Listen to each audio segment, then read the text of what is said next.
अस्सलाम वालेकुम। कैसे हैं सब लोग? ठीक ठाक हैं, मज़े में हैं। अल्लाह ताला सबको ठीक ठाक रखे, मज़े में रखे और साथ खैरियत के रखे, और सबको अपनी ज़िंदगी के जो जो मकासद हैं उनको हासिल करने में आसानियाँ पैदा करे। वैसे हालात और ज़िंदगी जो है ना, वो मकसद से बदलते हैं।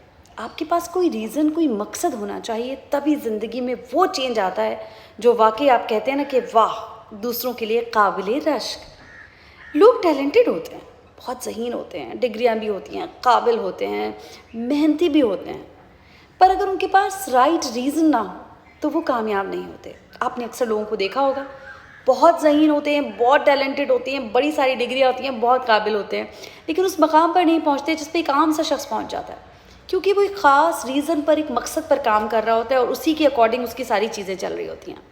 जी हाँ, सुनाती हूँ आपको एक कामयाब इंसान की कहानी। कहाँ सुनी थी, कौन है कामयाब इंसान, ये तो इस वक्त याद नहीं आ रहा, लेकिन वो कहानी कुछ इस तरह से थी कि वो कामयाब इंसान जब कभी स्कूल कॉलेज के ज़माने में था और वो स्कूल जाता था, तो उसके घर में ना कोई गाड़ी थी, ना स्कूटर, ना बाइक, ना साइकिल, कि वो स्कूल और कॉलेज कोई उसे छोड़ के आ सके, ना इतने पैसे कि वो बस से या रिक्शा से या टैक्सी से जा सके।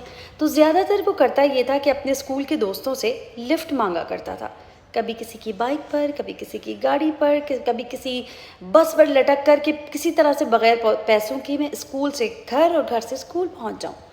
इस तरह करते करते कभी कभी वो उदास भी हो जाया करता था कि मैं कभी अपने दोस्तों की इस तरह से हेल्प आउट नहीं कर सकता, तो कहीं ना कहीं दोस्त मुझे अवॉइड करने लगे, क्योंकि दोस्ती तो ऐसे ही चलती है, ये गिव एंड टेक का मामला होता है।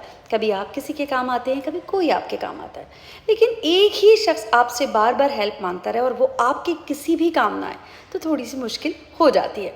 इसी तरह से इसको ये फील होने लगा था, लेकिन एक दिन अचानक से इसके दिमाग में, जहन में, ज़िंदगी में एक चेंज आया। इसने कहा भी कुछ भी हो रहा है, मैं किसी दोस्त से हेल्प मांग रहा हूँ, किसी बस पे लटक कर जा रहा हूँ, किसी गधे पर जा रहा हूँ या किसी घोड़े पर जा रहा हूँ, ये मेरे लिए मैटर नहीं करता।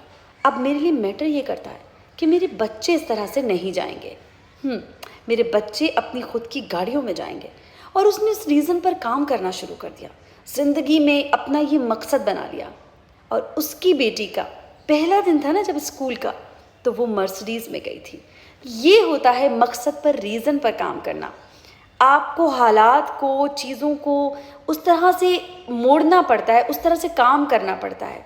सिर्फ अगर आप ये समझ लेते हैं कि मैं बहुत ज़हीन हूँ, मुझे बहुत कुछ आता है, मैं बहुत कुछ कर सकता हूँ, मुझे वहाँ होना चाहिए, तो आपको वो चीज़ें आप अचीव नहीं कर सकते जिसको आप डिज़र्व करते हैं। अपनी ज़िंदगी में एक रीज़न, एक मकसद होना चाहिए और उसके अकॉर्डिंग आगे बढ़ने के लिए काम करना चाहिए।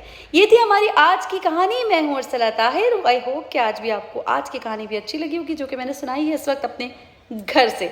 रखिएगा अपना बहुत सारा ख्याल, तब तक के लिए अल्लाह हाफ़िज़।